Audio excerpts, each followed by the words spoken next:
Kimbry. Very nice to meet you, Gabriel. You're standing right here at the epicenter of a really old place, right? This land right here was an original lot of the city of Fayetteville, established in 1830. But that means that this land has been green space since time immemorial, right? If you look around you, there's not a lot of green space. There's a lot of concrete.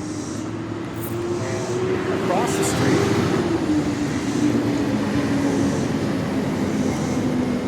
street is known as the Sarah Ridge House. That's from 1839. And Sarah Ridge was married to John Ridge, who was son of Major Ridge. Really? So both John and Major were murdered in the late 1830s. They were treaty signers, Treaty of New Eshota, and there was a lot of fighting between the Ross Party and the treaty signers in that time. And after her husband John was murdered, she moved over from Oklahoma to here and built this house. Now, if you were to peel back the layers of that siding, you'd actually see a log house. So the structure, the superstructure on the inside is log.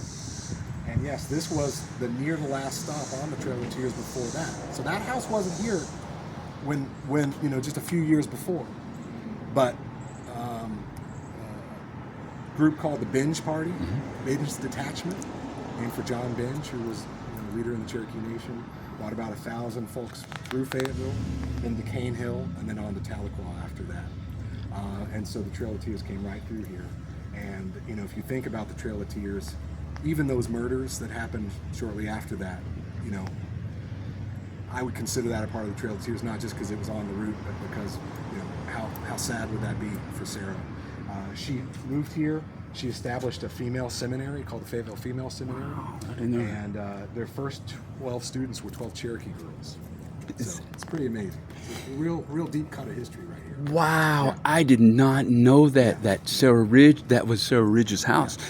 Yeah. And so when the Binge detachment came through here, there was a Cherokee member that was killed by one of the locals. That's exactly right. And is he buried? Is his grave marked or? So I don't know that answer, but I know. So this row of buildings right there is on Block Street.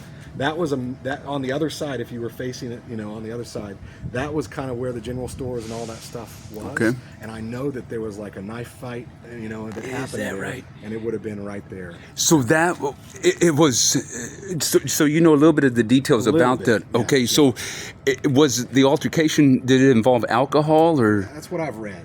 Okay. What I've read. Yeah. That's what I figured. Horribly sad to make that trek, Right. that whole way, and then to get caught up in that.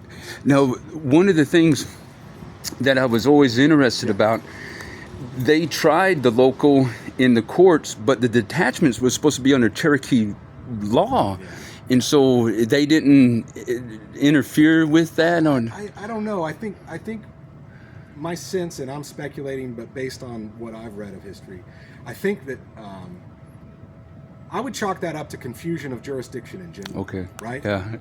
Because what you had was three distinct groups. You had early settlers who had already come here in the late 1700s. That included Sequoyah.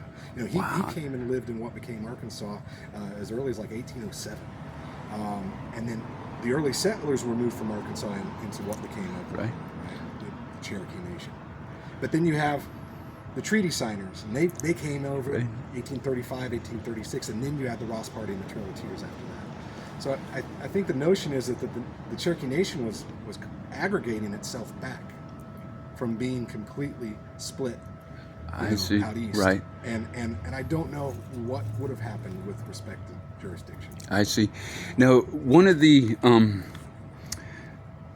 persons that was on the Northern Detachment was Evan Jones. Okay.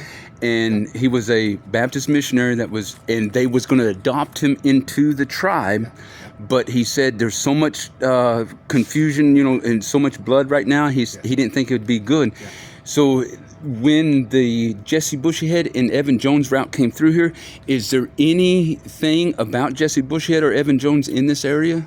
That's a great question, and that's going a little bit deeper than what I know, but I wouldn't be surprised. And of course, the Bushyhead name, if we just go 40, 50 miles over towards the Oklahoma border, that name appears a lot. Right. Obviously, Story, I believe a member of the Ross Party, if I'm not mistaken. Yes. Yeah. And so I don't know, but I now you've got my interest piqued. I would like to know more, and I've loosely heard about Evan Jones, but I don't know much. But obviously, adoption was a big piece of Cherokee culture going back a long time. Wow. So yeah. Well, that's interesting. Thank you so much Yeah, for thank this you. time, and this is so neat. Yeah, thank you, Gabriel. Well, so what? And let me ask